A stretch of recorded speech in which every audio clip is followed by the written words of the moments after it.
Ավետարան ըստ Ղուկասի գլուխ առաջին 6-րդ ամսին Գաբրիել հրեշտակը Աստծու կողմից ուղարկվեց Գալիլեայի մի քաղաքը, որի անունը Նազարեթ էր, մի կույսի մոտ, որ նշանված էր Հովսեփ անունով մի մարդու հետ Դավթի տնից։ Եվ այդ կույսի անունը Մարիամ էր։ Եվ հրեշտակը գալով նրա մոտ ասաց. «Ուրախացիր, ով շնորհընկալ, Տերը քեզ հետ է»։ Իսկ նա այս խոսքերի վրա խռովեց և մտքում խորում էր, թե ինչ բան էր այդ ողջույնը։ Եվ հրեշտակը նրան ասաց. «Մի վախեցիր, Մարիամ,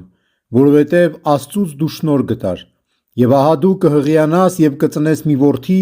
ու նրա անունը Հիսուս կդնես։ Նա մեծ կլինի և Բարձրյալի որդի կկոչվի, և Տեր Աստված նրան կտա նրա հոր Դավթի աթոռը,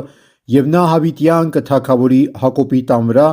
ու նրա թագավորությունը վախճան չի ունենա»։ Իսկ Մարիամը հրեշտակին ասաց. «Ինչպե՞ս այդ կպատահի ինձ, քանի որ ես տղամարդ չեմ ճանաչում»։ Հրեշտակը պատասխանեց և նրան ասաց. «Սուրբ Հոգին կգա քո վրա,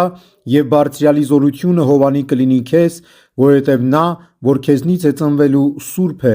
և Աստծու որդի կկոչվի։